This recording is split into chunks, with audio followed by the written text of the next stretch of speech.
Bonjour à tous et à toutes. Je ne sais pas si, je ne sais pas si je suis écouté là en ce moment. Ça n'arrive pas tous les jours. Ça n'arrive pas tous les jours. Merci. Si je suis écouté, merci de me le dire. Merci Isabelle. Est-ce que tu m'entends bien? Tu entends bien le son de ma voix? Ça n'arrive pas tous les jours enfin, c'est même la première fois que je fasse un direct, mais je me sens interpellé et concerné. Je sens que je dois dire quelque chose par rapport à ce que j'appelle le conflit blogo-virtuel ivoiro-camerounais. Je me sens concerné pour plusieurs raisons. La première raison, et la plus importante, c'est que j'ai vécu moi-même en Côte d'Ivoire et que je vis actuellement au Cameroun. Donc, je connais très bien la Côte d'Ivoire et je connais très bien le Cameroun également. Donc, je voudrais un peu venir recadrer un certain nombre de choses qui sont souvent dites par des personnes qui ne connaissent même pas bien les pays en question et surtout qui ont des angles de comparaison ou alors des angles d'analyse biaisés. Donc voilà, c'est juste pour faire ce petit recadrage là. Peut-être que ça pourra aider pour calmer les esprits. Ce sera tant mieux parce que c'est l'objectif. Donc voilà. Alors, déjà, je vais commencer par saluer. N'hésitez pas à me faire signe si vous écoutez. S'il y a un problème de son, vous me faites signe. Alors, je vais commencer par saluer tous mes amis ivoiriens. Je ne peux pas tous les citer, mais ils sont nombreux. Aoui Gérard, Syriac Bogbou, Ben Silla, Adja Kamara, Emance Logbo, Soumaoro, moi-même, toute ma famille que j'ai en Côte d'Ivoire, et toute la Côte d'Ivoire, et tout le Cameroun également. Alors, je viens directement au fait, hein. Je vous ai dit, moi, je ne suis pas un blogueur, donc je ne cherche pas les vues et autres. Je viens directement passer mon message. Alors, je voudrais recadrer les gens à deux niveaux. Alors, il s'agit d'abord d'un recadrage sur les passions, le problème sur la CAN, hein, les passions de certains supporters. J'ai écouté beaucoup d'Ivoiriens qui se comportent comme si le fait que certains passionnés camerounais aient hué, n'est-ce pas, les supporters ivoiriens au stade et dehors, et que même certains aient marché, piétiné le maillot ivoirien, ils se comportent comme si c'est un fait qu'on n'a jamais vu ailleurs et surtout dont ils ne sont pas capables de faire. Donc je voudrais vraiment, si je n'ai pas envie de me taire parce que je voudrais apporter un recadrage là-dessus. Parce que,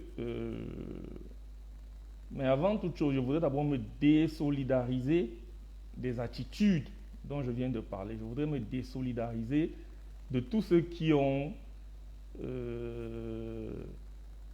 commis ces actes-là, qui ont hué même encore, on ne peut pas, parce que même entre Camerounais, lorsque deux équipes différentes jouent, une équipe hue l'autre. Donc, ce n'est pas entre pays différents que ça va changer. Donc, de ce point de vue, même, il n'y a rien à dire. Mais par contre, ce jeune, on ne sait même pas qui c'est, qui a piétiné le maillot ivoirien, non, je me désolidarise totalement de cet acte. Mais, après l'avoir dit, je voudrais donc revenir en mémoire d'histoire pour rappeler que le 4 septembre 2004, vous vous souvenez, à l'époque j'étais encore à Abidjan, il y avait un match de football qui avait opposé l'équipe nationale du Cameroun et l'équipe nationale de Côte d'Ivoire. C'était un match qui devait compter pour, je crois bien, les éliminatoires, la phase éliminatoire pour la Coupe du Monde ou quelque chose comme ça. Donc je tiens déjà à dire que je ne suis pas un gros footeux. Le football, ce n'est pas trop mon truc. Donc je ne garde pas les détails des histoires de football. Moi, je suis sportif. Vous pouvez voir derrière là-bas mon nom Tchako. Moi, je pratique les arts martiaux, en l'occurrence le Kung Fu. Donc vous voyez certaines de mes armes qui sont là. Et je joue au basketball. Donc voilà les deux sports que je connais bien. Donc, mais ce jour-là, le 4 septembre, avant, je crois une semaine ou quelques jours avant le match, j'avais été invité sur un plateau de télé ivoirien. C'était d'ailleurs à l'époque, il n'y avait que la RTI. J'avais été invité sur le plateau de télévision nationale ivoirienne. C'était dans le cadre d'une émission qui était présentée par une émission de jeunes. Je ne me souviens plus très bien le nom de l'émission. Elle s'est passée souvent les samedis. Elle était présentée par une jeune fille dont le nom aussi m'échappe maintenant. Mais c'était une émission de grande audience que les jeunes aimaient bien suivre. Et j'avais été invité à cette émission-là pour une émission d'avant-match. Donc, c'était les émissions qu'on appelle les PAD, les prêts à diffuser. C'est-à-dire que ça passait pas en direct. On avait enregistré l'émission, je pense une semaine avant, mais elle a été diffusée la veille du match. Je pense que le match s'était joué un samedi ou un dimanche, je ne sais plus. Ça devait être le 4 septembre. Et l'émission avait été diffusée en tout cas un jour avant le match, ou même le matin du match, je ne sais plus trop.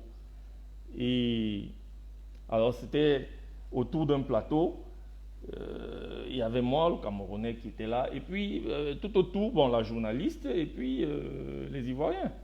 Donc on a fait une émission d'avant-match par rapport à ce match qui était un match déterminant, parce que celui qui gagnait, ça se jouait, celui qui gagnait ce match était bien parti pour partir en Côte d'Ivoire, en Coupe du Monde, et celui qui le perdait était bien parti également pour ne pas être qualifié pour la Coupe du Monde. Donc c'était déterminant, et le match se jouait à Abidjan, au stade, je crois bien, au stade d'Abidjan, au plateau. Donc, alors ce jour, après l'émission, bien sûr, chacun a utilisé ses armes pour supporter son équipe à cette émission. Et après l'émission, tout s'est bien passé. Voilà. Alors le jour du match, le 4 septembre, bien sûr, l'équipe camerounaise était venue avec plein de supporters, et en plus des supporters qui vivaient en Côte d'Ivoire, dont moi. Moi, j'y étais d'ailleurs avec toute ma famille. Tout le monde était là-bas, mon grand frère, je crois mes soeurs, des choses comme ça, des amis, enfin, toute la famille camerounaise qui était proche. Nous nous sommes rendus, et je peux vous dire que ce jour de match, on avait été sérieusement hués. Vous savez, je ne vais pas vous rappeler le match avait été très dur, et l'équipe du Cameroun avait gagné. Je vois mon ami Fulgence assis qui regarde la vidéo. Salut mon frère ivoirien. L'équipe du Cameroun avait remporté le match. C'était très, très, très, très difficile. On avait remporté ce match sous les cris, les hurlements et les huements de tout le stade de Champrou. Je ne sais plus si c'était Champrou, je ne sais plus comment on appelle le stade machin. On avait remporté ce match-là. C'était chaud. Et on n'avait pas que été hué. Je veux même aller plus loin, parce que je dis que je veux faire le recadrage, parce que quand j'écoute certaines personnes parler, j'ai l'impression que je ne sais pas ce qui arrive aux gens. Il faut qu'à certains moments, que la raison arrive à dépasser la passion des gens. Parce que deux pays frères comme à Côte d'Ivoire et le Cameroun, des passionnés, des illuminés ne peuvent pas faire en sorte qu'on arrive à des excès comme ceux que nous vivons en ce moment. C'est terrible. On a même vu des gens qu'on considérait sérieusement sur la toile dire des énormités, c'est-à-dire que des gens ont pensé qu'ils avaient quand même un peu de cervelle, des gens quand même. Donc, ça c'est des choses qui ont été vécues. Je pense que même les Ivoiriens peuvent venir témoigner, ceux qui ont été à ce match de football, le 4 septembre 2004 à Abidjan. Moi j'y étais, nous avons été hués. Mais je dis bien ce n'est pas que hués, on n'a pas que été hués. On a également été menacés physiquement. On nous a versé de l'eau dans le stade parce que lors de ce stade, le Cameroun avait réservé toute une tribune. Heureusement, ces dispositions avaient été prises. Parce que j'imagine que si les Camerounais étaient assis n'importe comment dans le stade, avec les Ivoiriens dans les mêmes tribunes, non, on aurait compté des morts ce jour. Ça c'est certain, on aurait compté des morts. Parce qu'il y avait une animosité ce jour qui ne dit pas son nom. Donc, on avait réservé une tribune, toute une tribune, dont on n'avait même pas occupé les places, je ne sais même pas, à la moitié, même au tiers. Mais on n'était que nous. Personne d'autre n'avait le droit d'être là. C'était que pour les Camerounais. On avait acheté tous les billets de cette tribune-là. Mais malgré ça, les Ivoiriens qui étaient dans les tribunes connexes à côté réussissaient à nous balancer un peu de tout. On nous a balancé de l'eau, les urines, je ne sais pas, n'importe quoi. Tout ce qu'ils attrapaient en main, les bouteilles, tout ce qui pouvait être balancé, on nous a balancé. Au point où, à un moment, à la fin du match, on a dû nous faire descendre, les Camerounais, sur la pelouse de jeu. On a dû nous faire descendre sur la pelouse, là où les gars avaient joué sur le terrain, sur le gazon. On nous a fait descendre là, et c'est là que on a attendu pendant plus d'une heure, voire 1h30, 2 heures même. On a attendu que ça se calme, qu'on vide le stade de tous les Ivoiriens pour que les Camerounais puissent chacun rentrer, certains dans leurs hôtels, d'autres chez eux. Alors, et même 2 heures de temps après, quand on sortait, laissez-moi vous dire qu'il y avait encore des illuminés ivoiriens qui étaient dans la rue, qui nous attendaient, munis de gourdins. C'est-à-dire que c'est comme si on avait eu un problème avant. C'est comme s'il y avait eu un problème avant. Pourtant, il n'y avait jamais eu de problème. Il n'y avait jamais eu de problème. Donc, vraiment, ce devoir historique, c'est ça qui m'a obligé à faire la sortie d'aujourd'hui. Je vous ai dit que moi, je n'étais pas un blogueur. Moi, je suis un travailleur. Là, je suis dans mon bureau, comme vous pouvez le voir. Comment on fait ça? Donc là, je suis dans mon bureau. D'accord? Je suis simplement dans mon bureau. Voilà. Je suis dans mon bureau. Ça, c'est mon bureau. Voilà. Ça, c'est mon bureau. Je suis dans mon bureau. J'ai décidé de faire ce truc-là juste parce que j'ai lu beaucoup de choses qui m'ont interpellé.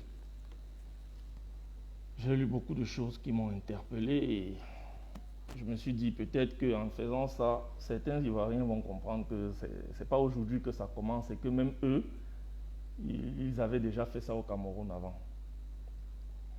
Et qu'on n'en a jamais tenu rigueur. Donc les gens ne peuvent pas compromettre des relations hautement amicale comme celle qui existe entre le Cameroun et la Côte d'Ivoire pour des passions de football. Et comme je vous disais, quand on a fini ce match-là, ce jour, on était sorti sous très haute escorte militaire et policière, avec des voitures de police anti-émeute, parce qu'on ne pouvait pas. Tout le plateau était, il y avait 2 heures de temps après, les gars étaient toujours là, torse nu en route, avec des gourdins menaçants pour en découdre avec les Camerounais qui étaient venus supporter. Donc voilà, c'était important que je le rappelle. Et puis, sous forte escorte militaire, on est rentré chez nous. On est rentré. Mais ça ne s'est pas arrêté là. Pour vous dire combien de fois certaines personnes, certains Ivoiriens sont belliqueux. Certains Ivoiriens sont belliqueux. C'est-à-dire qu'on a l'impression que parfois, ils attendent seulement la moindre étincelle pour déclarer une guerre, soit avec une communauté, soit avec un pays. C'est à se poser des questions si sérieusement il n'y a pas quelque chose, il n'y a pas un chromosome qui pique certaines personnes là-bas. C'est à se poser la question. Parce que, souvenez-vous qu'après ce match-là, il y avait un autre match qui était les derniers matchs de cette série de matchs-là. Au Cameroun, le Cameroun devait jouer un match retour contre, je ne sais plus, l'Égypte ou un pays comme ça. Et en fait, ce match-là, en fonction des résultats que la Côte d'Ivoire devait faire de son côté et le Cameroun de l'autre, on devait donc voir qui devait partir et qui devait rester. Souvenez-vous, à ce match-là, le Cameroun avait fait, je crois qu'on avait perdu au tir au but, au stade Omnisport de Yaoundé. Et naturellement, la Côte d'Ivoire avait gagné et elle était qualifiée, c'est elle qui était passée plutôt en première place et qui devait partir. Mais ce qui s'était passé encore une fois de plus, c'est que même après ce match, c'est-à-dire que bien après le match où on avait joué contre la Côte d'Ivoire, on ne jouait même plus avec la Côte d'Ivoire, on jouait avec un autre pays. C'est pour ça que ça devait être l'Égypte. Décidément, c'est toujours l'Égypte revient. On a encore une fois de plus été hué. Le match se jouait au Cameroun, mais moi j'étais à Abidjan, en famille, dans notre appartement. Je peux vous dire que dès qu'on a raté le pénalty à la fin du match, les Ivoiriens du quartier qui savaient naturellement qu'on était Camerounais sont venus nous huer chez nous, sont venus violer notre domicile. Certains étaient en bas, c'était dans un immeuble, certains étaient en bas, ils huaient, et d'autres sont carrément montés, essayant même de rentrer dans la maison pour nous huer, puisqu'on ne sortait pas. Donc, c'est important souvent qu'on rappelle ces choses-là pour que certains comprennent que le football est comme ça. Le football, très souvent, les gens, c'est comme si ils gardent leur raison, et puis quand ils sortent supporter leurs équipes, ils deviennent un peu comme... Mais je vous rappelle qu'au Cameroun, on est allé jusqu'à brûler et vouloir faire du mal à nos propres joueurs de foot. À nos propres joueurs de foot. C'est-à-dire que des gens ont joué au foot et parce que tu as raté un but ou bien parce qu'on vous a, je ne sais pas moi, gagné, des gens vont et ils brûlent votre maison, ils brûlent la maison des joueurs. C'est arrivé déjà au Cameroun. Donc, de là à ce que des Ivoiriens réfléchis veuillent engager une guerre diplomatique et même physique avec un pays frère comme le Cameroun, c'est à se poser des questions. C'est à se poser des questions. Donc, voilà le premier recadrage que je voulais faire. Hein. Le premier recadrage que je voulais faire. Parce que il faut pas, les supporters sont des personnes qui sont allumées. Parfois, les gens viennent, ils se droguent avant de venir regarder un match de foot. D'autres, on ne sait pas par quoi ils sont mus.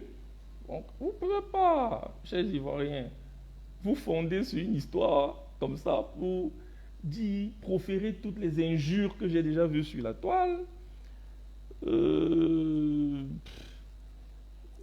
Faire une déclaration de guerre. Si vos dirigeants, il y a des pays comme ça, quand les dirigeants ne sont pas... ils peuvent être induits en erreur. Ils peuvent être induits en erreur, mais heureusement, pour ceux qui suivent l'actualité, vous avez vu votre ministre des Sports. Vous avez suivi votre ministre des Sports, non? Après la CAN. Il a été reçu et il a été interviewé. Vous avez suivi ce qu'il a dit. Il a reçu un accueil qu'on a donné, la délégation ivoirienne au Cameroun a reçu un accueil qu'on n'a pas donné à une autre équipe au Cameroun pendant cette CAN. Donc, les faits sont têtus. Hein? Certains peuvent continuer de gigoter et de dire n'importe quoi, mais les faits sont têtus. Donc, voilà. Voilà. Maintenant, ce recadrage étant fait, je ne vais pas mettre long, hein.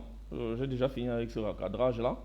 J'en profite parce que ce recadrage appelle un deuxième recadrage, parce que toujours, suite à cet incident de football, j'ai vu beaucoup de sorties, des gens faire des sorties sur les questions de développement entre la Côte d'Ivoire et le Cameroun. Je tiens d'abord à dire que, de prime abord, je trouve ça tellement puéril. Je trouve ça tellement... Je ne sais même pas. Je trouve ça tellement... c'est tellement stupide de faire des comparaisons entre deux pays. C'est tellement stupide. En plus, on fait ces comparaisons comme pour dire que c'est parce que, c'est à démontrer, hein, mais comme pour dire que c'est parce que vous êtes sous-développé que vous n'avez pas le droit de parler. Vous n'avez pas le droit de supporter votre équipe. Vous n'avez pas le droit de... Je ne sais pas.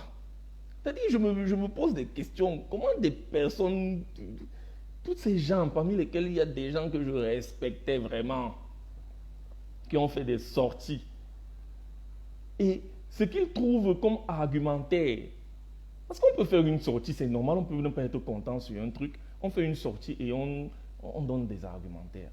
Mais les argumentaires que moi j'ai écoutés, ils me font pleurer. Comment des gens peuvent sortir, se placer sur des réseaux sociaux et trouver comme argumentaire le fait que votre pays n'est pas aussi développé que la Côte d'Ivoire. Et donc, à supposer que ce soit vrai. Donc, comme il n'est pas aussi développé que la Côte d'Ivoire, il ne doit pas supporter son équipe. Il n'a pas le droit à l'erreur. C'est-à-dire qu'il a supporté son équipe et puis on a hué les supporters et puis on a marché sur le maillot. Donc, comme il n'a pas le droit de commettre des bêtises, parce que tout le monde a le droit de commettre des bêtises. Est-ce que c'est ça que vous voulez dire, vous les Ivoiriens? Enfin, ceux des Ivoiriens qui ont fait ces sorties stupides-là. C'est pas ça. C'est pas ça. Donc, je reviens sur les comparaisons que vous faites. Je trouve ça puéril pour deux raisons essentiellement. La première raison, c'est que lorsqu'on compare, la comparaison, quand on fait des comparaisons sur les hommes ou même sur les pays, les choses sur lesquelles il faut se baser, les piliers sur lesquels il faut se baser, ce ne sont pas les piliers que vous choisissez là-bas. Vous là, ce n'est pas ça. Vous devez vous baser sur les valeurs les valeurs de la dignité humaine, les valeurs, les vertus, les valeurs vertueuses humaines des gens. Si on est dans un pays où des gens se tuent, je ne sais pas, un pays de barbares, à ce moment on peut dire, mais vous machin, vous avez besoin d'être éduqué, des choses comme ça, mais vous vous basez sur quoi? On doit se baser sur la valeur intrinsèque des hommes qui sont dans un pays.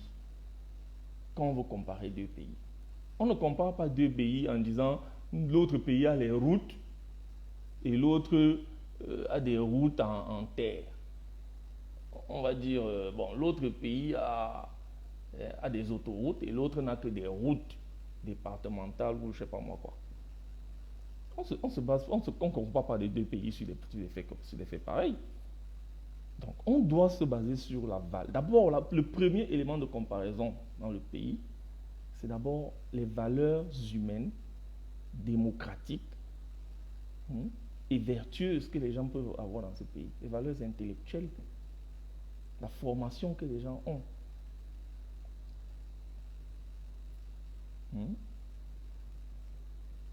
Maintenant, il y a aussi un autre élément de comparaison. L'autre élément de comparaison, même si ça doit être sur c'est les richesses naturelles des pays.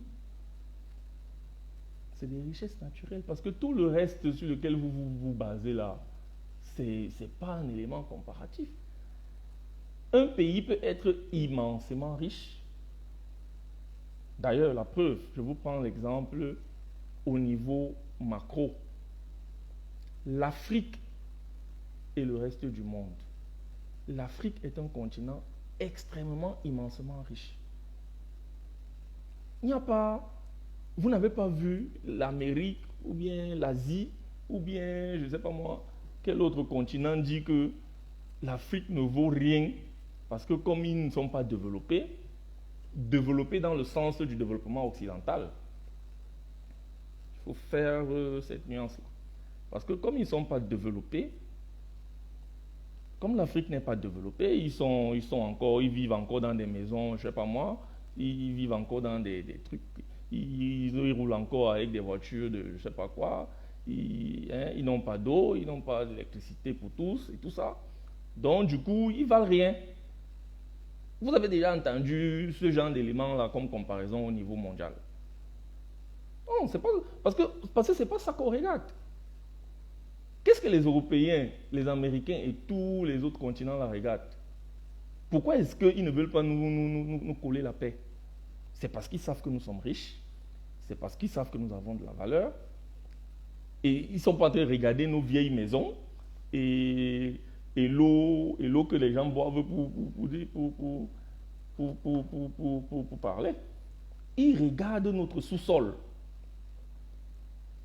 D'abord, ils regardent l'intelligence des gens qui vivent ici. Parce que c'est toujours sur la base de l'intelligence des gens qui sont en Afrique qu'ils nous pillent. Donc vous voyez que le premier élément de comparaison, c'est d'abord l'intelligence, les valeurs intrinsèques des personnes qui sont dans les pays. Donc c'est d'abord ça qu'on regarde. Et quand on a regardé ça, maintenant on vient regarder les richesses naturelles. Les richesses naturelles. Donc, tous les autres éléments de comparaison que vous autres vous utilisez partout, et quand je dis vous autres, je ne dis pas seulement les Ivoiriens, même les Camerounais, plusieurs rentrent dans ce game sordide-là. Plusieurs rentrent dans ce game-là. D'autres disent, j'entends les autres dire, c'est seulement Abidjan qui est développé, partout ailleurs, c'est machin. Au Cameroun, c'est équilibré. Ça me fait rigoler. Moi, j'ai beaucoup de choses que je peux dire dessus. Je vous ai dit, je connais bien la Côte d'Ivoire. J'y ai vécu presque 5 ans et j'ai décidé de rentrer dans mon pays. Je dis bien que j'ai décidé de rentrer dans mon pays. Parce qu'il n'y a rien de bluffant. Parce que si tu te laisses bluffer par les routes goudronnées et tout, j'ai décidé de rentrer dans mon pays. Donc, si je veux rentrer dans ce genre de jeu, il y a tellement de choses que je peux dire et présenter. J'ai vu certains présenter des vidéos d'écoles sous l'arbre, hein, dans des localités très très retirées du Cameroun, où en réalité le taux de scolarité est parmi les plus faibles, où il y a encore un problème culturel. Dans ces endroits-là, il y a encore des problèmes culturels. Même quand il y a des écoles, on n'envoie pas les enfants même à l'école. C'est pour ça, l'une des explications à ce que souvent, c'est surtout souvent dans ces localités-là qu'on trouve les écoles où on a fait quelques piquets et tout. Mais peu importe, c'est pas ça le sujet. J'ai vu beaucoup de personnes présenter ce genre de vidéos comme pour justifier que, à cause de ça, voilà, la Côte d'Ivoire est plus, je sais pas moi, plus quoi que le Cameroun. Mais non, chers frères. Si c'est ce genre de choses que vous regardez, vous vous trompez très mal. Je pourrais également dire beaucoup de choses de cet acabit-là sur la Côte d'Ivoire. Je connais tous les taudis, hein, plein de taudis là, à Trècheville, à Noumambo, Makori là-bas. Je connais plein de taudis là en Côte d'Ivoire. Et même dans les autres villes, là, les Bassam là, hein, Bounois, partout là j'ai été là-bas. Je connais plein de taudis. On peut présenter des trucs, c'est grave. Et ça là, on en trouve partout. Il n'y a que des gens qui ne voyagent pas, qui sont émus par ce genre de choses. On en trouve partout. Moi j'ai été en Corée du Sud, j'ai été en France, j'ai été en Chine, j'ai été dans les autres pays africains, en Éthiopie, à Dubaï. J'ai vu des taudis partout. Donc vous ne pouvez pas vous baser sur des éléments comme ça.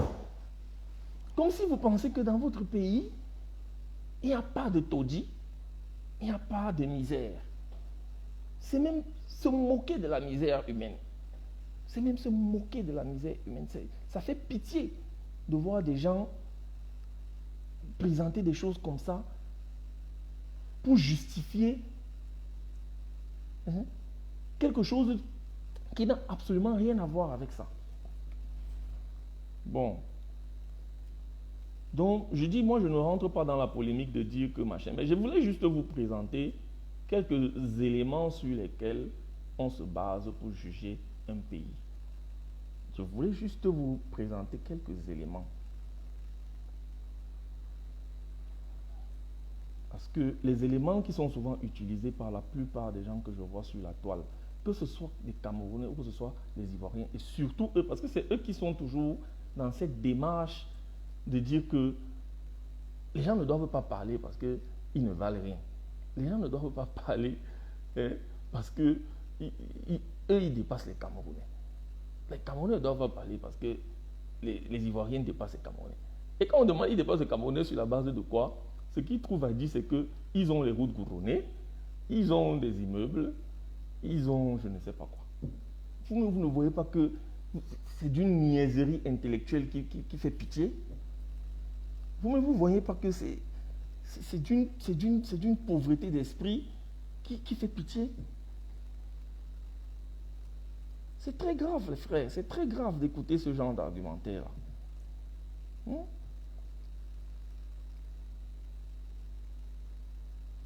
Alors, au lieu de se baser sur les questions infrastructurelles, les routes, les écoles, les immeubles, etc., pour juger la qualité de deux pays, parfois même je vois certains qui se basent sur la notoriété des artistes. C'est-à-dire que on se demande parfois, putain, Facebook, c'est grave. Des gens se basent sur la notoriété des artistes pour comparer deux pays. C'est grave, hein? L'autre dit, oh, tous les artistes camerounais qui ont émergé sont passés par la Côte d'Ivoire. Mon Dieu. Il faut un peu réfléchir parfois. Alors, moi, je vais donc vous donner quelques éléments. Je vais vous donner quelques éléments en me fondant sur vous-même, souvent certaines des choses que vous dites. Ceux qui parlent de l'art, là, quand les artistes camerounais qui viennent, qui passent par la Côte d'Ivoire, pour certains, hein, parce que si on compte le nombre d'artistes camerounais qui sont excellents dans le monde entier en termes de musique ou d'autres choses, et on compte ceux qui sont passés par la Côte d'Ivoire, ils ne sont pas trop nombreux.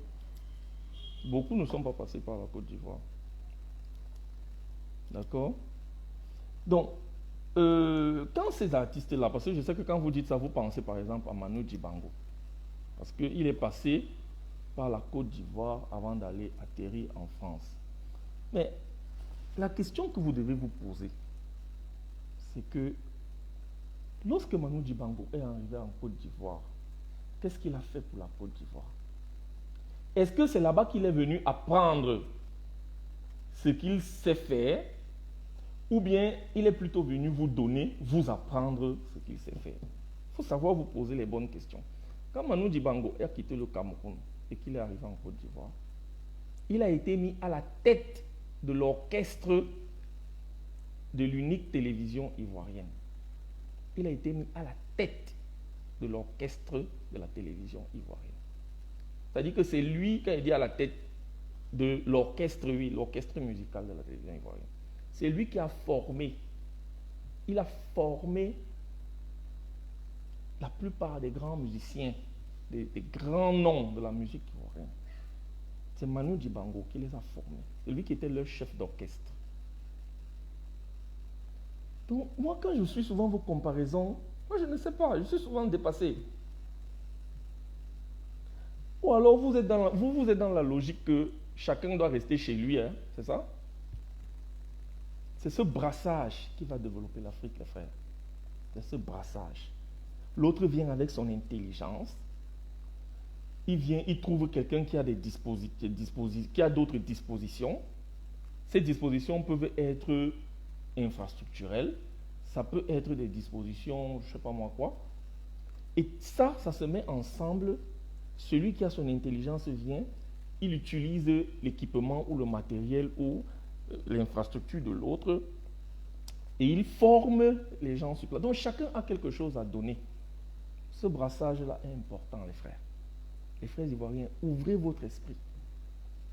Et il faut noter une chose, le Camerounais, il apporte toujours la substance grise.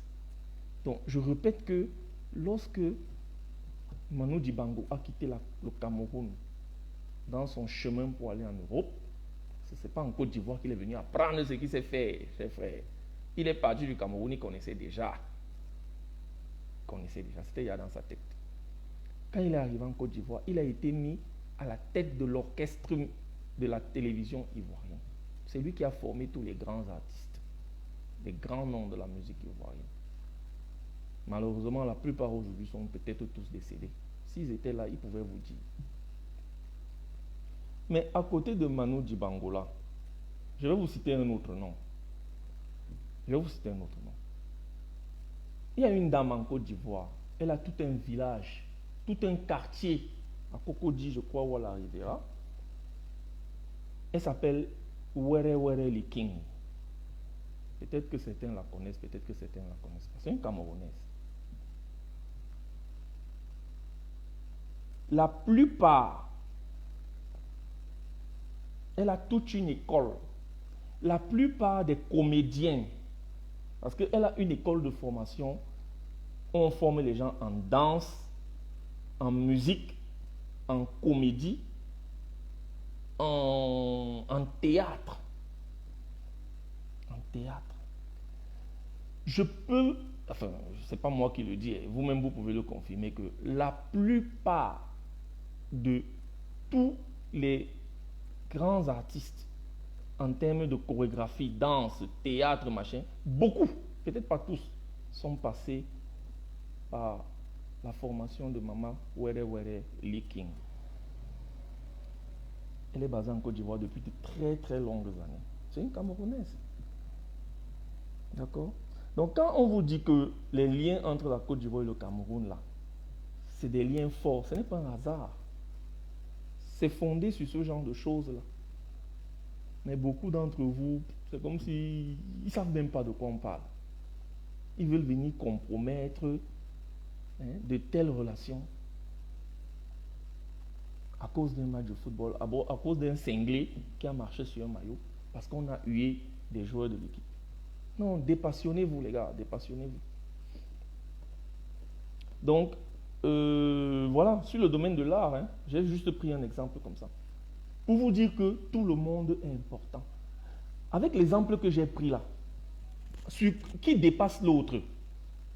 Celui qui connaît, qui vient apprendre à l'autre, ou bien c'est celui qui ne connaît pas, à qui on apprend? Essayez de répondre. Moi, c'est ça. Mais vous ne verrez pas les bons éléments de comparaison, vous ne savez pas les utiliser. Moi, je peux vous dire que nous, dans notre pays, au Cameroun, il y a beaucoup de problèmes d'infrastructure, c'est vrai. Mais, mon frère, si tu as les infrastructures et que tu ne connais pas les utiliser, ça va te servir à quoi? Si tu as les infrastructures et que tu ne sais pas les utiliser, ça va te servir à quoi? D'accord? Je vais vous prendre un autre exemple. Et je dis, quand je le dis, je ne suis pas dans un esprit de... Je ne suis pas vraiment dans un esprit de comparaison. Je ne suis pas dans un esprit, ce que vous appelez les clashs. Je ne suis pas là-dedans. Je veux juste vous ouvrir l'esprit. Je veux juste ouvrir l'esprit de certains frères pour comprendre que les éléments comparatifs que vous utilisez souvent sont tous nuls. Sont tous nuls. Il faut bien réfléchir souvent avant de faire des comparaisons. Pas plus tard qu'il y a très peu de temps, mon frère aîné perd son âme aujourd'hui et d'autres frères camerounais ont été dépêchés par une entreprise française. Une société française. On sait tous que la plupart des sociétés en Côte d'Ivoire, c'est des sociétés françaises. Juste parce que c'est une société qui avait existé au Cameroun. Elle a existé au Cameroun et elle est allée s'installer en Côte d'Ivoire. Et quand elle est allée s'installer en Côte d'Ivoire, elle n'a pas pu trouver, c'est pas pour dénigrer, ce que je vous dis, c'est quelque chose de réel.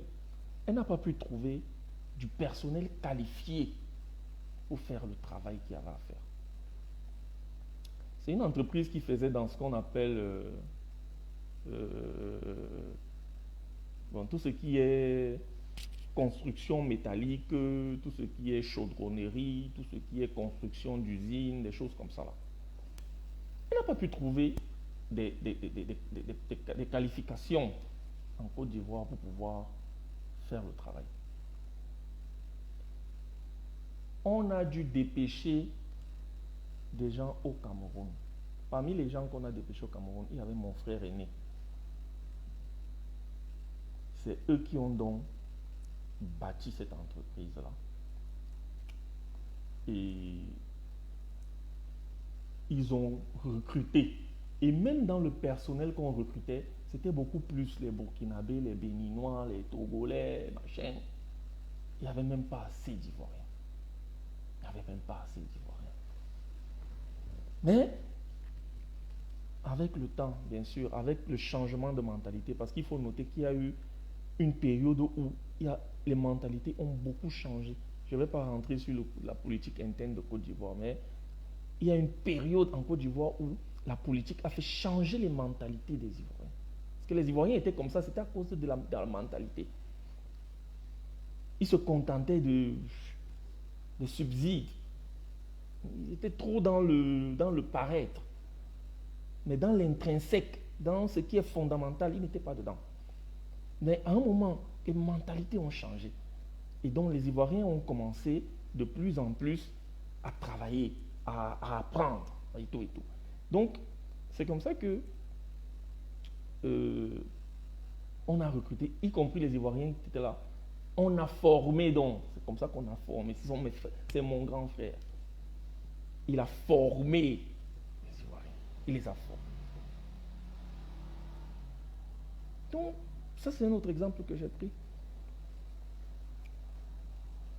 Pour dire que entre celui qui apprend à l'autre et celui à qui on apprend là, d'accord, ce n'est pas celui à qui on apprend qui va se lever pour dire à celui qui lui apprend que tu ne vaux rien. Ça ne se fait pas. Ça ne se fait pas. Ça ne se fait pas. Dans les pays asiatiques, ils ont compris ça. Moi, j'ai beaucoup fait l'Asie. J'ai fait la Corée du Sud, j'ai fait la Chine pendant longtemps. Dans les pays asiatiques, ils ont compris ça. Là-bas, les enseignants, d'abord en termes de salaire, sont les personnes qui touchent le plus. D'abord. Et deux, c'est les personnes qui ont les plus gros avantages. En Asie, les enseignants ne payent pas les tickets, que ce soit dans les bus, dans les machines et tout et tout. Parce que c'est eux qui ont formé. Quand tu as la formation, celui qui t'apprend, tu dois le respecter. Celui qui t'apprend, celui qui vient t'apprendre ce qui va te faire vivre demain, là, tu dois montrer des égards pour lui. D'accord? C'est la moindre des choses.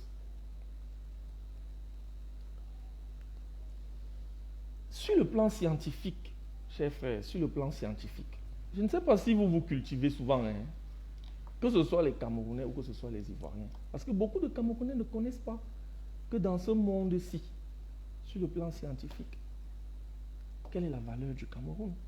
Je vais vous donner aussi quelques exemples là-dessus.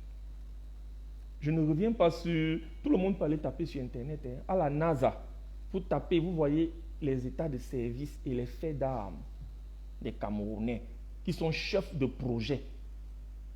Peut-être que vous connaissez ce que c'est que la NASA. Ce n'est pas un hasard, frère, ce n'est pas un hasard. Que les gens se lèvent et ils traitent tout un peuple. On dit que non, le Cameroun ne vaut rien parce qu'il n'a pas les routes. C'est fait preuve de... Il y a un problème. Ça tourne pas rond dans la tête pour dire un truc pareil. Ça tourne pas rond. Donc, allez taper sur Internet les programmes ou les projets de la NASA qui sont pilotés par les Camerounais. Tapez, vous allez voir. Quand je dis NASA, je peux citer Boeing, je peux citer Mercedes, je peux citer toutes les grandes multinationales sur le domaine scientifique dans le monde. Sur le domaine médical, je ne veux même pas parler de ça. J'espère que tout le monde connaît que dans le domaine médical, les grands hôpitaux en France, en Allemagne, en Suisse, machin, sont tenus, les grands services de radiologie, les services de, je ne sais pas moi, des urgences, les services de ceci et cela, sont tenus de façon remarquable par des Camerounais.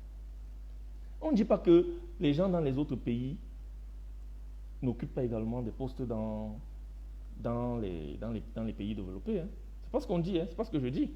Mais ce que je dis, c'est que vraiment, quand on fait la moyenne là, papa, le niveau, la moyenne que le Cameroun occupe, ce n'est pas un hasard. Ce n'est pas un hasard. Ce n'est pas par chauvinisme que je dis ça ou bien je ne sais pas quoi. Ce n'est pas un hasard. Mais, pour finir sur le plan médical, j'ai envie, pour coller à l'actualité,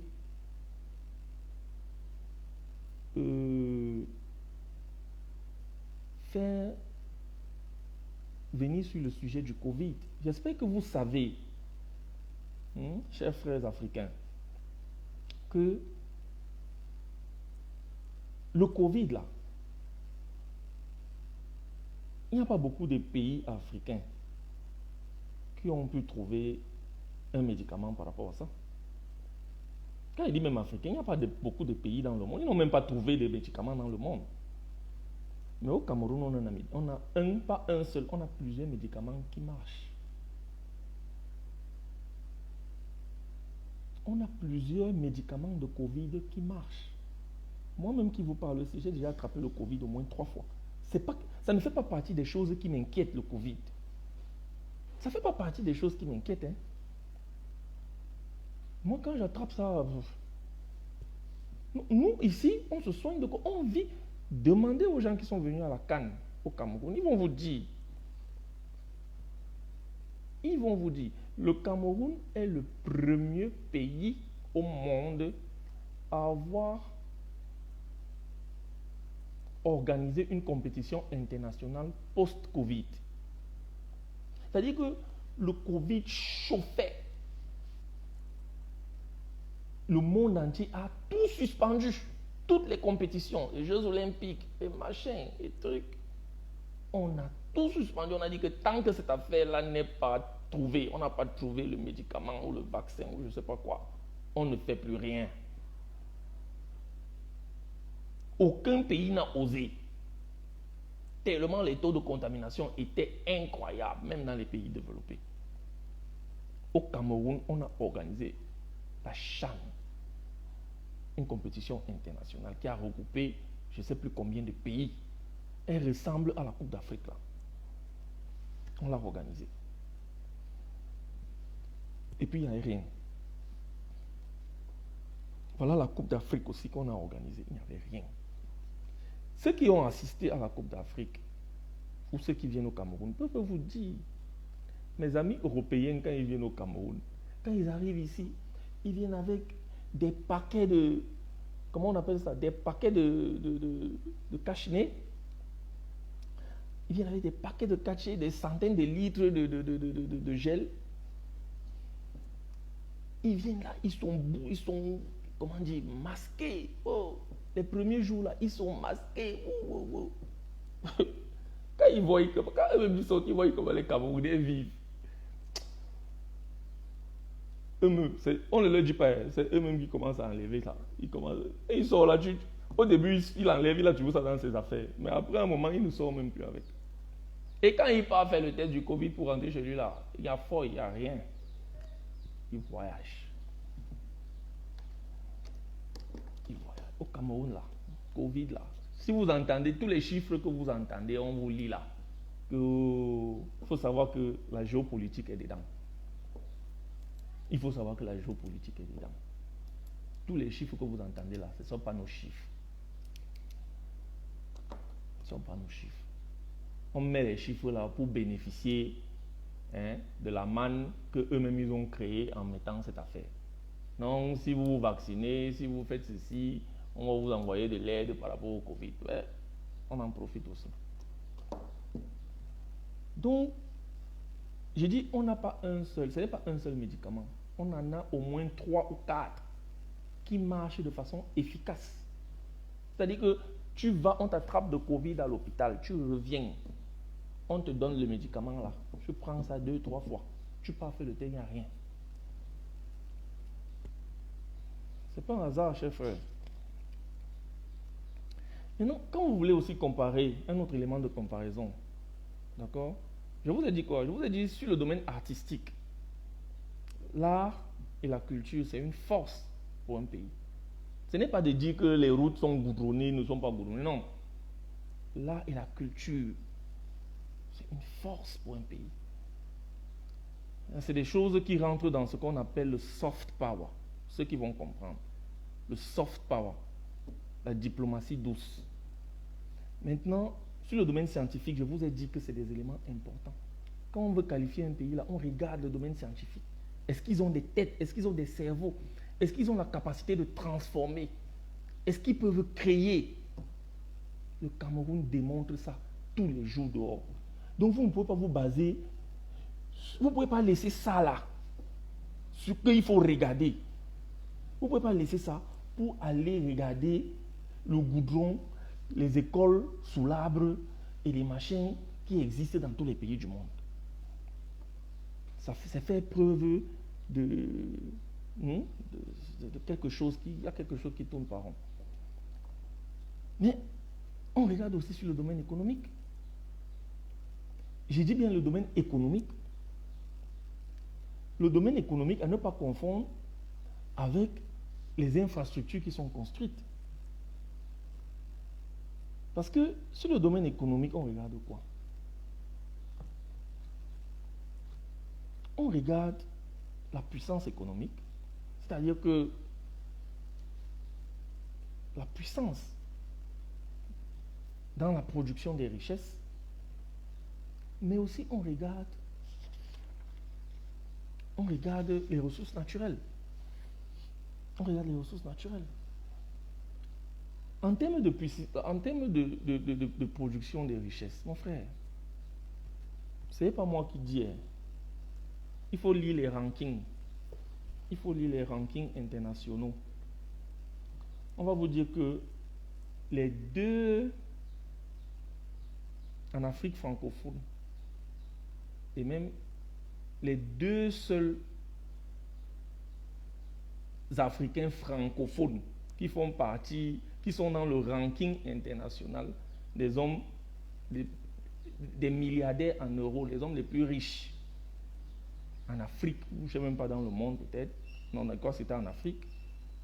Les deux seuls là, les deux francophones, parce qu'il y a des gens dans l'Afrique anglophone, mais dans l'Afrique francophone, là, les deux seuls sont camerounais.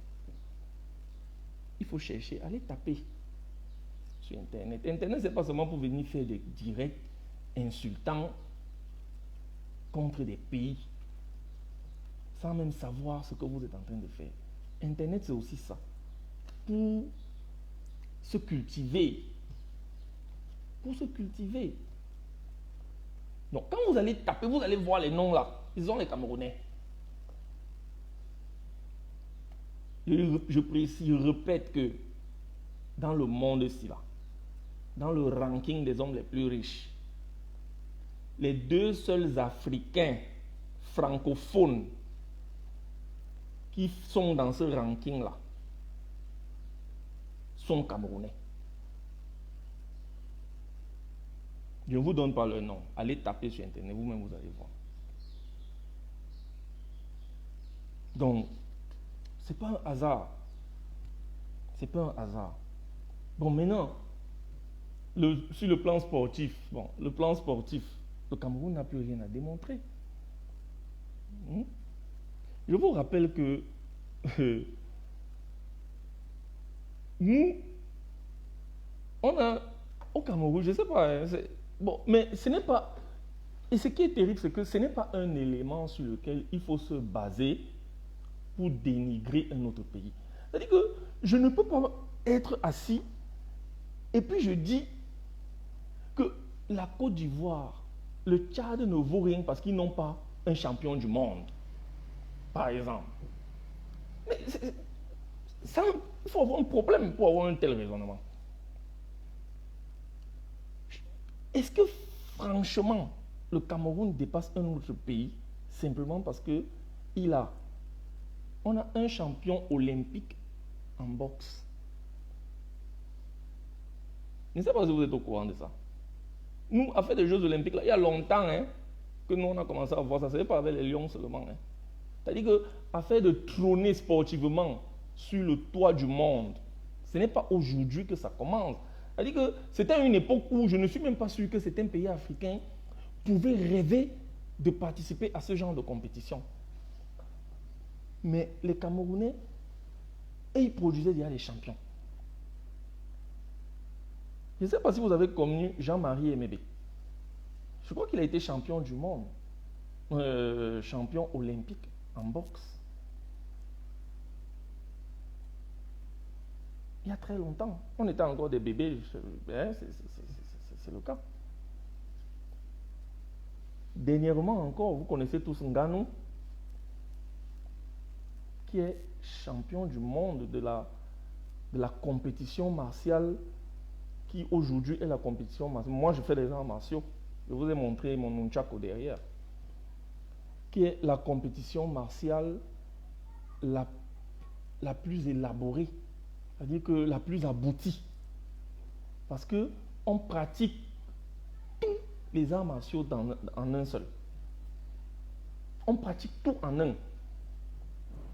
Le kickboxing va t'aider, le taekwondo va t'aider, le kung fu va t'aider, le jujutsu va t'aider, la boxe anglaise va t'aider, la boxe française va t'aider, le judo va t'aider, la lutte africaine va t'aider. Tout est là-dedans.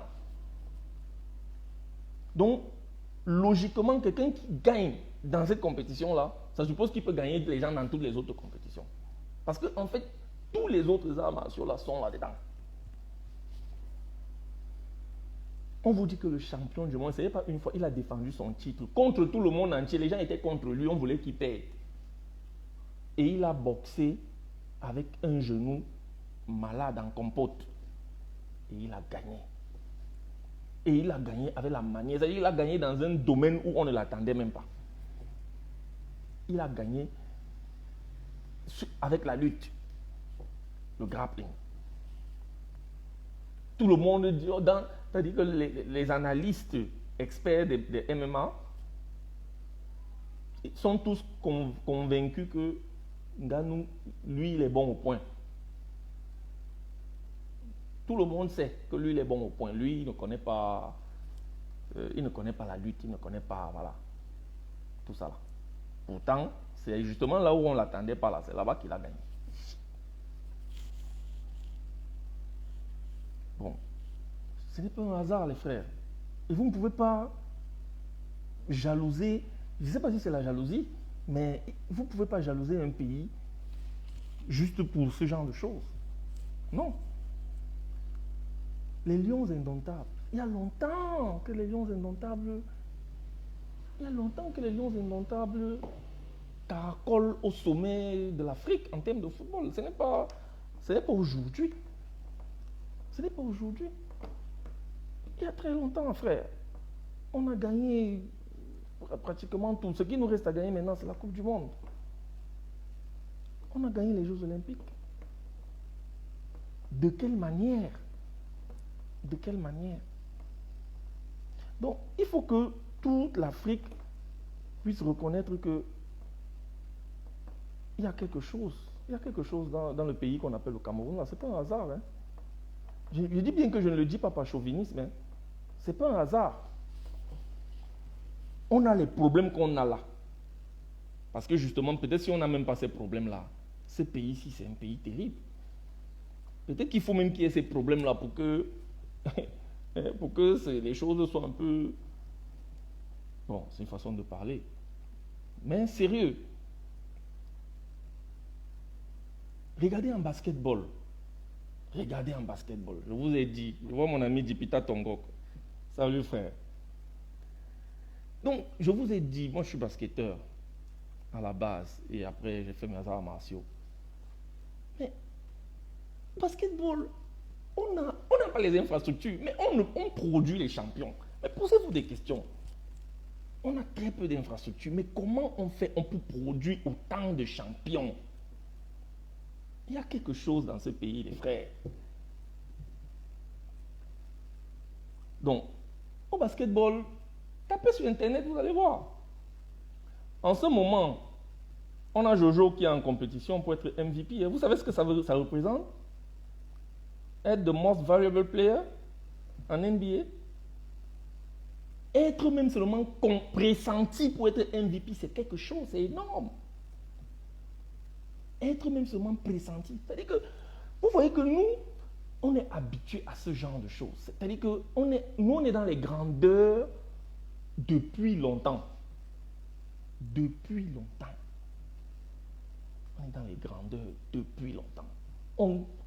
On flirte avec le haut niveau de compétition depuis longtemps. Et c'est ça, ça nous a donné un moral.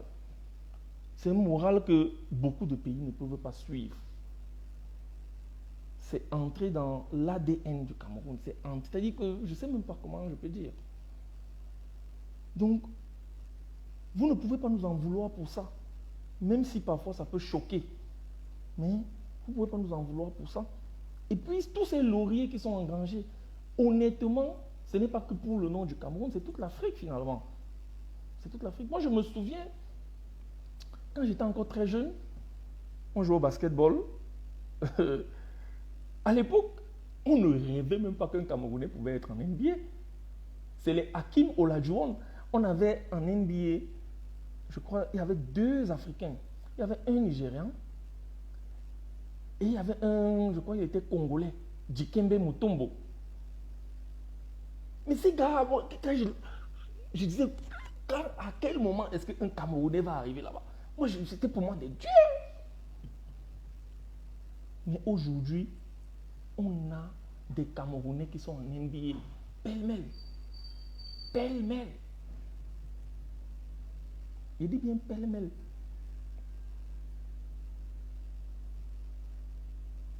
Dans plusieurs équipes, en ce moment, on a au moins 3 Camerounais en NBA qui évoluent à des niveaux très, très, très élevés.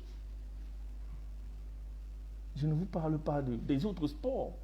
Vous savez tous qu'au tennis, on a un Camerounais qui a gagné Roland Garros, non? C'est un Camerounais. C'est un Camerounais. Vous croyez que c'est un jeu? Ce n'est pas seulement au football, c'est dans tous les domaines.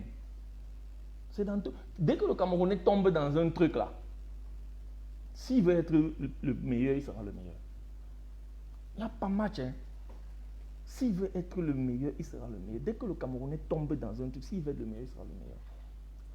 Mais, comme je dis, la leçon, je reviens toujours sur la leçon, le message que je veux passer, c'est que on ne peut pas se baser sur ça. Les Camerounais qui le font, je les fustige. Parce qu'il y a aussi des Camerounais qui le font. Il prend ça et dit, on a un champion du monde de MMA, on vous dépasse. C'est stupide.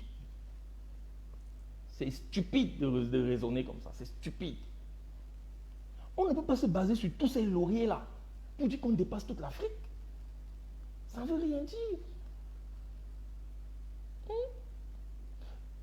Même dernièrement, on ne parle pas beaucoup de lui. En boxe anglaise, on a un Camerounais qui est champion du monde. Hein. C'est une catégorie qui n'est pas une catégorie lourde. Je crois qu'il est dans les mi-lourds. Il est soit dans les mi-lourds ou bien dans les super welter. Il est champion du monde dans sa catégorie. Il a pris ce truc-là il y a quelques mois. On ne parle pas beaucoup de lui parce que le truc de Nganou était plus machin. Un Camerounais en boxe anglaise, dans sa catégorie, quand il est mi-lourd ou moyen, il est champion du monde. Donc, j'étais en train de dire que dans le domaine du sport et dans les autres domaines intellectuels, machin et tout, les Camerounais, l'Afrique doit seulement profiter de nous. Et Dieu merci, le Cameroun a démontré, a déjà prouvé qu'il est prêt pour tous les peuples africains. On est prêt à partager notre savoir et notre savoir-faire. Tous les autres pays doivent seulement en profiter.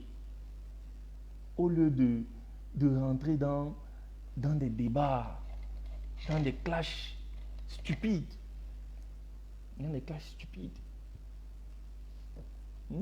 Sur le plan historique, j'ai lu quelque part que le dernier pays, je ne sais pas si vous connaissez l'historien, l'anthropologue et tout, l'égyptologue qu'on appelle Cheikh Anta Diop, c'est un Sénégalais. Il paraît que le dernier pays qu'il a visité avant de mourir, c'était le Cameroun. Et ce n'était pas seulement la première fois qu'il vient au Cameroun, mais avant de mourir là, il est venu au Cameroun. Et quand il était au Cameroun, il a fait une déclaration. Dans la déclaration là, il avait dit que le développement et l'émancipation réelle de l'Afrique partira du Cameroun. Ce qu'il avait dit, il faut le dire. C'est peut-être pas ces mots exacts, mais c'est quelque chose comme ça qu'il avait dit. Donc, quand vous entrez dans les clashs et les guéguerres bizarres dans lesquels vous êtes là, et plusieurs parmi les gens qui font ça se font passer pour des panafricains, se font passer pour, je sais pas, des politiciens et tout ça. C'est grave. Ça veut dire que vous ne connaissez pas ce que vous faites. Et on ne peut pas avoir une mémoire sélective et dire que bon, parce que lorsqu'il y a eu telle chose, on a mal fait quelque chose, on dit que non, vous ne valez rien. Et quand vous faites bien quelque chose, on dit que vous ne... Non. Les combats de la Côte d'Ivoire que le Cameroun a embrassé. Depuis que je parle là, je vous ai dit que Manu Dibango est passé en Côte d'Ivoire. Quand il est arrivé en Côte d'Ivoire, parce que vous vous dites que vous nous dépassez parce qu'il est passé en Côte d'Ivoire avant de devenir grand. C'est ce que vous dites. Maintenant, moi, je vous pose la question que quand il est passé en Côte d'Ivoire, qu'est-ce qu'il est venu faire? C'est là-bas qu'il est venu apprendre ou bien il est plutôt venu vous apprendre? Et je vous ai montré, je vous ai démontré, puisqu'il est venu en Côte d'Ivoire, il y avait les Ivoiriens, non? Mais celui qu'on a mis comme chef d'orchestre de l'orchestre de la télévision ivoirienne, l'unique télévision ivoirienne. Parce qu'à cette époque, au Cameroun, il n'y avait pas encore de télévision. C'est pour ça que je vous ai dit que c'est ce brassage qui va faire que l'Afrique va devenir plus forte. Au Cameroun, on n'avait pas de télévision. Manu Dibango, lui, un génie. Il sait faire des choses, mais il n'a pas de vitrine. Il quitte le Cameroun Dieu merci, en Afrique noire francophone, le pays qui est une vitrine, le pays qui a, c'est-à-dire que, qui a plus de perméabilité par rapport si tu veux, par rapport comment dire, à l'Occident, on va dire ça comme ça, par rapport à l'Occident, c'est la Côte d'Ivoire. Il faut être honnête de le reconnaître. La Côte d'Ivoire a été plus perméable à l'Occident que les autres pays. Donc, c'est par rapport à ça que un certain nombre de facilités infrastructurelles ont également suivi. La Côte d'Ivoire a eu la télévision avant beaucoup de pays africains, notamment le Cameroun. Et donc, Manu Dibango, ne pouvant pas quitter directement pour la France, dans son ascension, il s'arrête en Côte d'Ivoire. Et quand il arrive en Côte d'Ivoire, qu'est-ce qu'il fait? Il forme les Ivoiriens. Je dis que les plus grands noms de la musique ivoirienne ont été formés par Manu Dibango. L'orchestre de la RTI a été formé et monté par Manu Dibango. C'est lui qui les a formés. Il les a bien formés avant d'aller en France.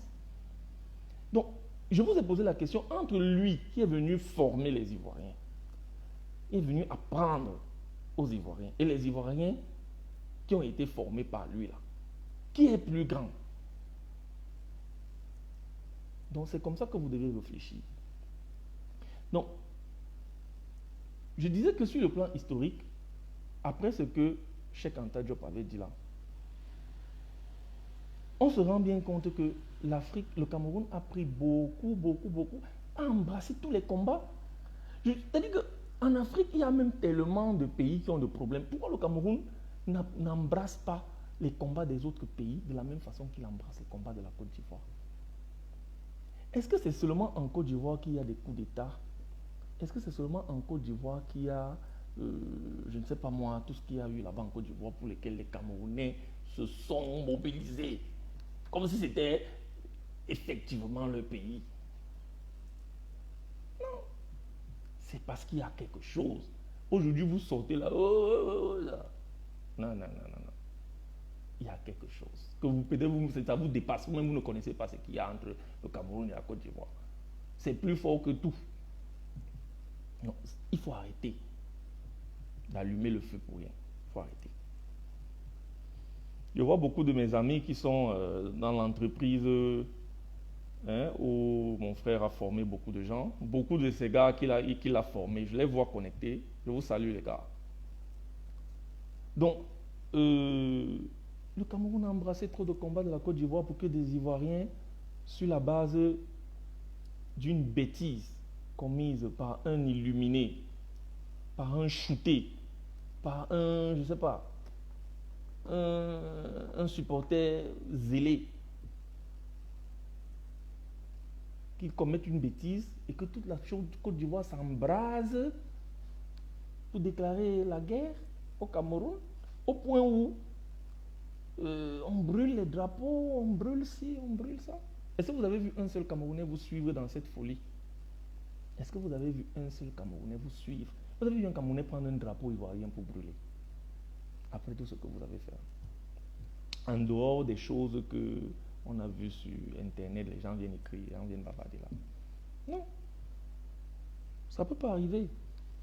Ça ne peut pas arriver. Je vous rappelle que Sur le plan historique, l'histoire retiendra que la défense de l'ex-président ivoirien Gbagbo à La Haye a été désamorcée par un avocat camerounais. Je dis bien que ça a été désamorcé parce que c'était, il avait déjà fait combien d'années? L'affaire était coincée. Ça n'allait pas quelque part. C'est lorsque Maître Fosso a récupéré cette histoire-là. C'est elle qui a désamorcé le procès Babo au point où Babo a été libéré. Il ne faut pas avoir la mémoire courte. Et quand je dis ça, je ne suis pas en train de prendre... Je relate un fait historique. Je ne suis pas en train de supporter quelqu'un ou quelqu'un d'autre. Mais il ne faut pas avoir la mémoire courte. Je vais prendre un autre exemple d'un Camerounais, un très grand professeur qu'on appelle le professeur Nyamsi. Même si on n'est pas d'accord avec ses prises de position, mais moi, je suis souvent étonné quand je vois ses prises de vue depuis sur la question ivoirienne. On a l'impression que c'est un Ivoirien, tout simplement. Vous croyez que c'est un hasard? C'est pas un hasard.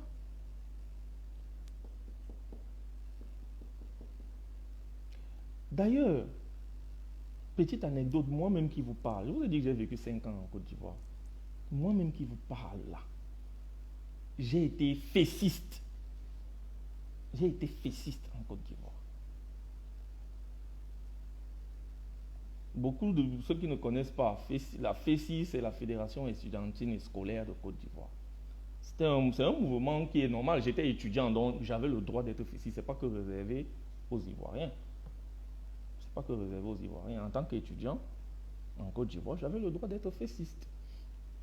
Donc j'étais effectivement dans la FESI en Côte d'Ivoire. Et je peux vous dire que j'ai mené beaucoup d'actions. Mais je suis allé plus loin que ça. Parce que j'ai dit être fessiste, bon, c'est normal. Je suis allé plus loin que ça. Lorsque, je ne sais plus, ma mémoire n'est plus très bonne là, je crois que c'était en 2006, lorsque les Ivoiriens sont descendus dans la rue, d'abord au 43e Bima à Port-Boué, 43e Bima à Port-Boué. Moi j'y étais, hein. Je ne suis pas sûr qu'il y avait d'autres Camerounais, mais moi j'y étais. Bon, vous comprenez pourquoi je pense que j'avais droit à cette sortie-là. Parce que j'ai lu et j'entends trop de choses entre les deux pays, ça m'écoeure. C'est pour ça que j'ai dit que non, je vais faire une petite sortie de recadrage.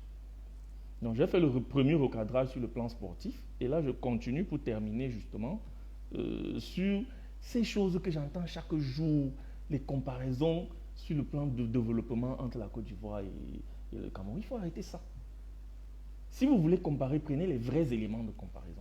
Si vous ne connaissez pas quels sont les éléments de comparaison qu'il faut prendre, taisez-vous. Taisez-vous. Arrêtez de comparer l'incomparable.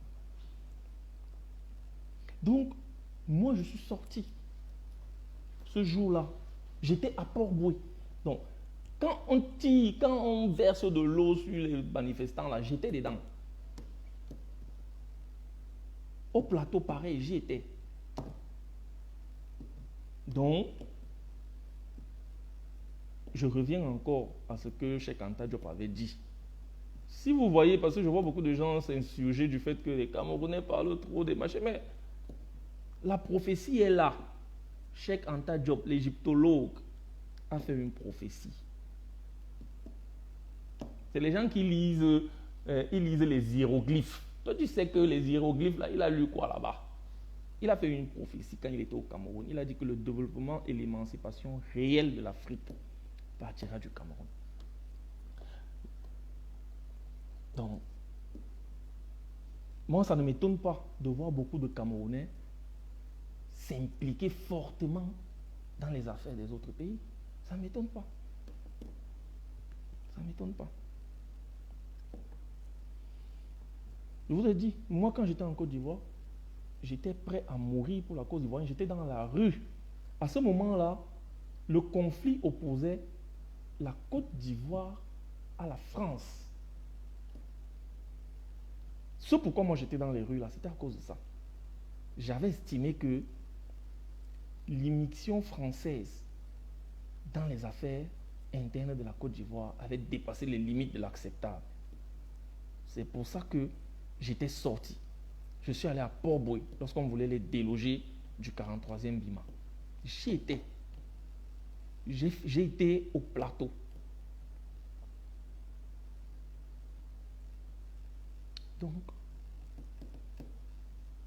Donc, voilà.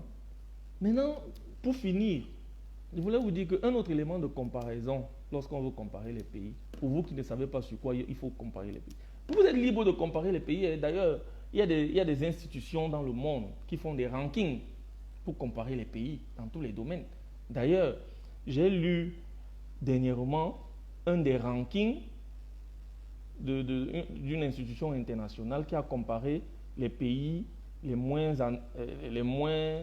en termes d'éducation là, les plus analphabètes ou bien les moins alphabétisés dans le monde. J'ai été surpris de voir que la Côte d'Ivoire occupait la 12e place. Je ne sais pas si c'est vrai. Je n'ai pas checké pour voir si ce ranking-là est un ranking vrai ou alors si c'est un montage avec la guerre que vous avez déclarée entre la Côte d'Ivoire et le Cameroun. Ce que j'ai appelé la guerre des blogos, la guerre virtuelle, blogo virtuelle entre Ivoiriens et Camerounais. Quelqu'un peut très bien être allé faire un montage là et puis venir balancer un truc comme ça. J'ai lu ça comme ça en passant. Je ne suis pas sûr parce que quand tu vois un truc comme ça, il faut aller interroger la source pour savoir si c'est vrai. Donc, si certains sont connectés et qui peuvent me dire si c'est vrai, qu'ils le disent. Mais moi, je dis juste ça comme ça. J'ai lu ce ranking-là qui disait que la Côte d'Ivoire était le 12e pays le plus analphabète dans le monde. C'est difficile à croire, donc ça me paraît tellement bizarre. Je ne sais pas si c'est dans le monde ou en Afrique, bref. C'est bizarre. J'ai du mal à croire ça. Donc, mais quand on veut comparer un pays, un autre élément de comparaison, c'est les ressources naturelles. Mes frères, le Cameroun en regorge d'une telle quantité que vraiment, il faut faire attention lorsque on se lève le matin pour dire que le Cameroun c'est un pays pauvre, c'est un pays machin. Et ce qui est marrant, c'est que les ressources naturelles du Cameroun, la plupart ne sont même pas encore en exploitation. C'est ça encore c'est ça qui est phénoménal. C'est-à-dire que le niveau de développement que le Cameroun a aujourd'hui, ce n'est pas vraiment sur la base de ses ressources naturelles. D'accord? Ce n'est pas sur la base. Ce n'est pas, vous voyez par exemple en Guinée équatoriale, leur développement, c'est sur les ressources naturelles, c'est sur leur pétrole. Au Cameroun, il y a le pétrole. Le Cameroun a, et c'est mon domaine, le secteur pétrolier, le Cameroun a l'une des plus grandes réserves en termes de gaz naturel dans le monde. Et nos réserves en pétrole ne sont pas non plus négligeables. On n'a pas encore commencé à les exploiter. En termes de minerais,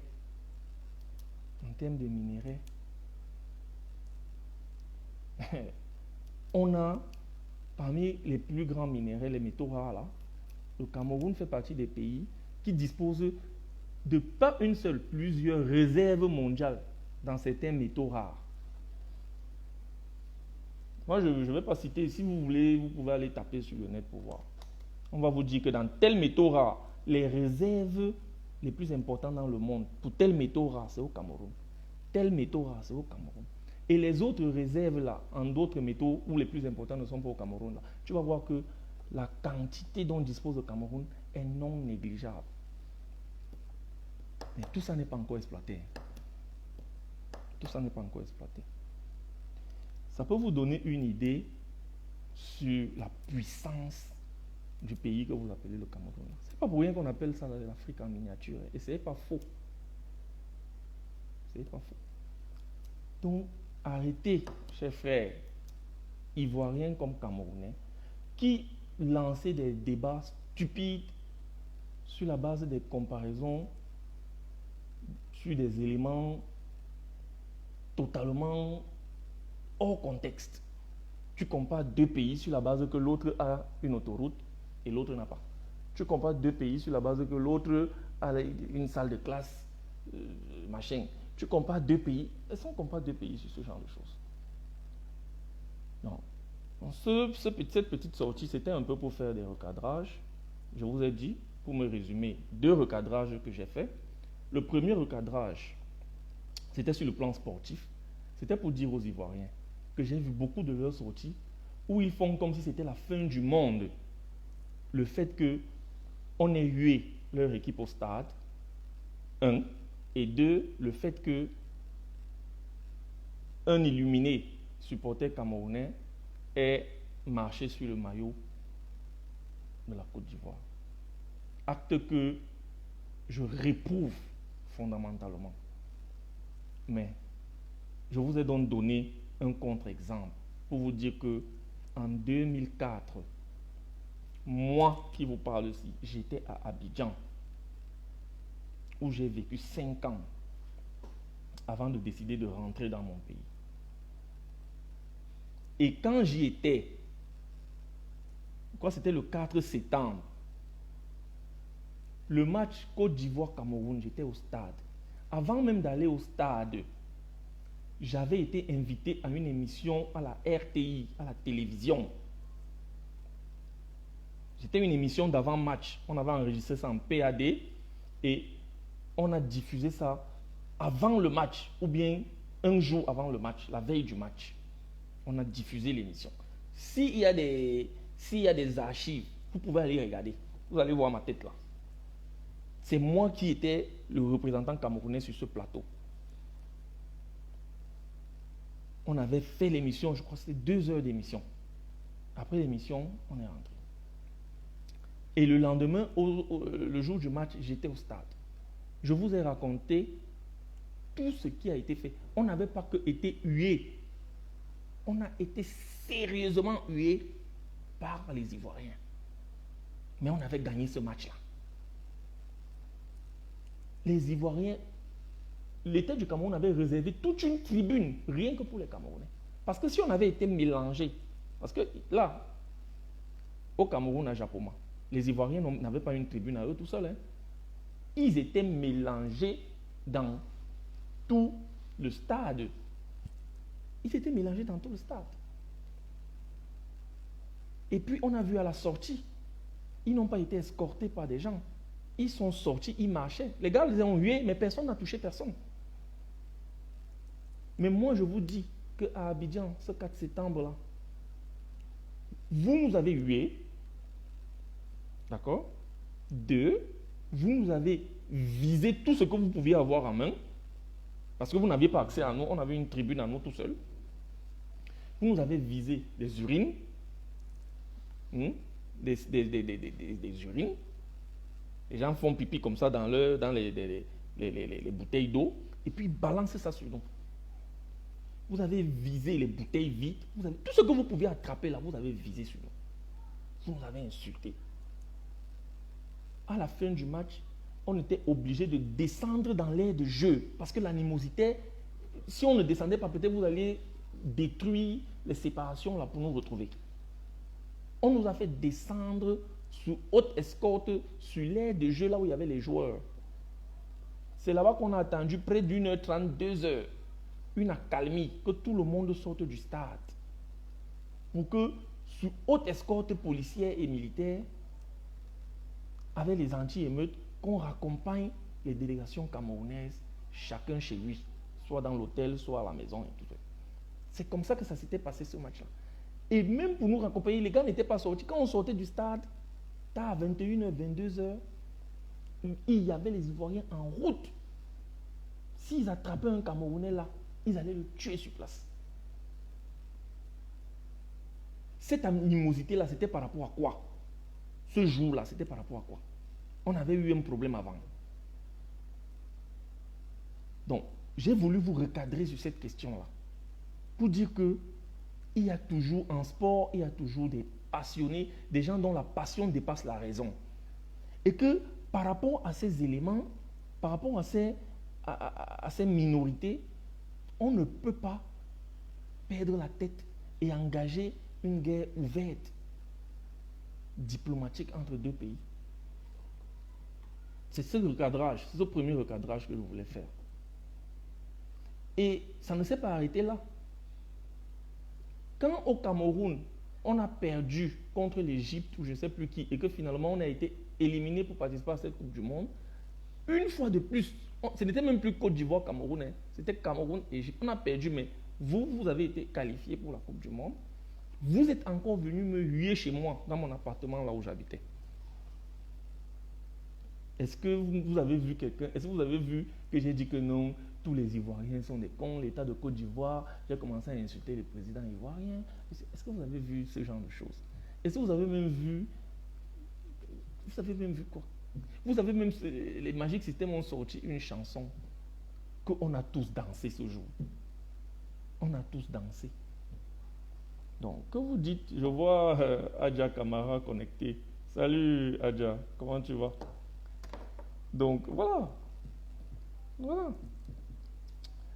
Donc, c'est ce que je voulais faire comme recadrage sur l'aspect sportif.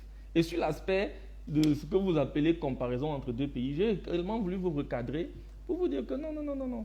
Il faut revoir vos critères de comparaison entre les pays, que ce soit entre la Côte d'Ivoire, le Cameroun et tout autre pays. La Côte d'Ivoire ne peut pas se comparer avec un pays, Burkina, Bénin, n'importe quoi, et dire qu'elle dépasse le Bénin parce que elle a les autoroutes, elle a les échangeurs, elle a comment on appelle ça? Elle a Attends. Vous réfléchissez comment? Vous réfléchissez comment? S'il y a un tremblement de terre, vous pensez que s'il y a un tremblement de terre et que tout ça là se détruit, ça va changer quelque chose à votre position en termes de intrinsèque du pays? Ça ne va rien changer. Est-ce que vous pensez que si aux États-Unis, il y a un tremblement de terre, ou bien je ne sais pas moi quoi, qui détruit toutes les infrastructures des États-Unis, vous pensez que, parce que les infrastructures des États-Unis sont détruites, ils n'ont plus de goudron, d'autoroute, de gratte-ciel, vous pensez que le Cameroun va dépasser les États-Unis pour cette raison-là? Non. Donc, il faut vous revoir, les frères, et réfléchir souvent avant de faire vos vidéos. Donc, voilà, comme j'ai dit, c'est ces deux recadrages que je voulais faire.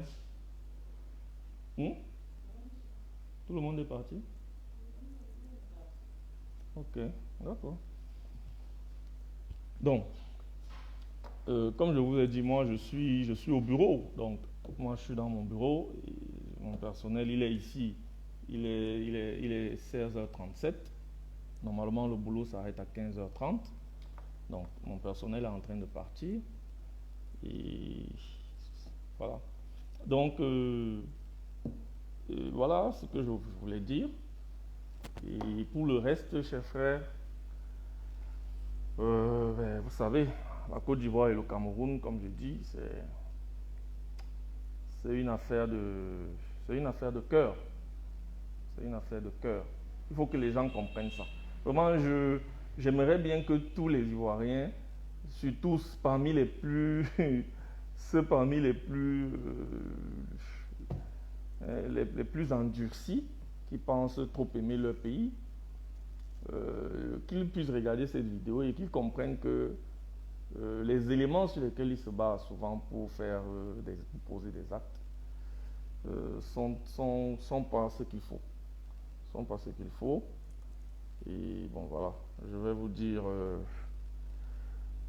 merci de m'avoir suivi, ou alors ceux qui vont suivre cette vidéo après. Et puis bon, voilà, portez-vous bien et vous laissez vos commentaires si vous voulez.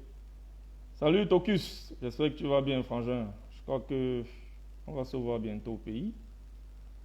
Donc voilà, bye bye.